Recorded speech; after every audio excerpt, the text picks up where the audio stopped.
I was the first female employee at Harbor Fish Market to clean an eel. My apron was covered in blood, and I just remember feeling I have arrived. I'm walking across this snowy street in the winter with fish blood all over me, and I'm like, this is what I want to do.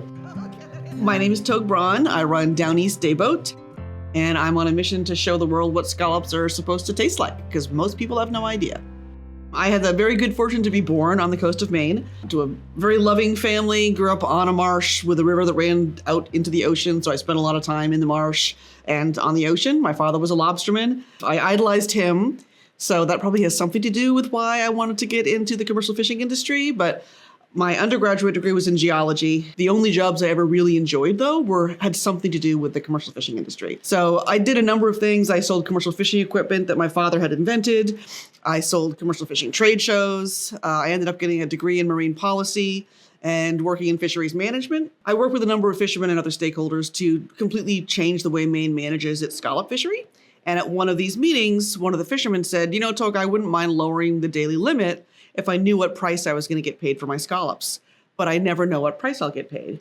And I had this Oprah aha moment of, why is Morris Alley, that's coming in with 100 pounds of scallops he caught 4 hours ago, being paid a price set by the offshore fleet, where they're coming in with thousands or tens of thousands of pounds of scallops that are caught over a 10-day trip. They sit in ice, absorbing that water. Like they're very different products. So I tried to get a dealer in Maine to focus on scallops, but they were so focused on lobster, because lobster is so dominant in Maine fisheries, that eventually I just quit my state government job to do it myself. The dealers in Maine, because they were so focused on lobster, and winter is the down season for lobster, they would just stockpile Maine scallops over the week. And then at the end of the week, they would truck them to Massachusetts to be not differentiated from the trip boat stuff, just sold at auction as scallops. So I am seeking to differentiate Maine scallops by showing them at their purest and best form, selling to consumers, selling to chefs, and just starting to get into selling to wholesalers. I ship or freeze Maine scallops within 24 hours of harvest, so you can really taste the purity. For example, scallops have different flavors just like oysters do, but people don't realize that because all they've ever tasted are the offshore generic waterlogged scallops. The first thing to grab you is that there are dayboat scallops, Maine dayboat scallops caught inshore, trips lasting 3 or 4 hours. So overall, any Maine scallop is going to be fresher and purer. It never comes into contact with freshwater ice, so flavors don't get diluted. Then once you have this separate thing, so it's in a class by itself, then within that you have any number of flavors. We're actually doing a tasting. We're shipping scallops to a number of chefs all over the country and doing a virtual tasting to come up with the flavor wheel. You know how there's a flavor wheel for oysters? We want to generate that flavor wheel for scallops and start to map out the different flavors. What's interesting, though, is that flavors vary by area, but also by year. So the Casco Bay scallop of 2024 will taste different from the Casco Bay scallop of 2022.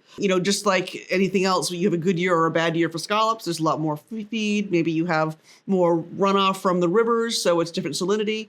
So it's a never-ending, constantly changing map.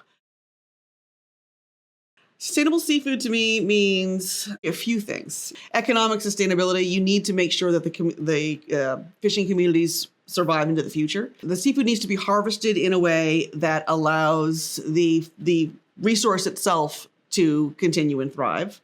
But also you need to worry about the survival of the fishing communities. And then a third thing that I think people don't really realize is the sustainability of our culture and our health, and the fact that we're not eating more seafood, the fact that 90% of Americans are not meeting the recommended guideline of 8 ounces of seafood a week, which in my mind is a tiny amount of seafood, is just, it's offensive and depressing. I mean, seafood is so good for you, and we're not eating enough of it. We're not healthy enough as a nation. And eating more domestic seafood, preferably Maine scallops, would be one way to do a better job of that. Sustainable harvesting, sustainable communities, and a sustainable population in this country. I hope that people realize that they need to be eating more domestic seafood, that there are levels of quality in seafood. I spoke with a chef a few years ago, and he said the issue is sustainable, local, hand-harvested or artisanally harvested seafood is more expensive for a number of reasons, economies of scale, all this. It's going to be more expensive. It's also of a much higher quality. And the chef said, if I have to pay this amount, I have to charge $80 a plate. If I put an $80 beef entree on my menu, people will understand, oh, it's just a really high quality cut of beef because they know that level of quality exists in beef. If I put an $80 scallop entree on my menu, they'll wonder why I'm overcharging them for scallops.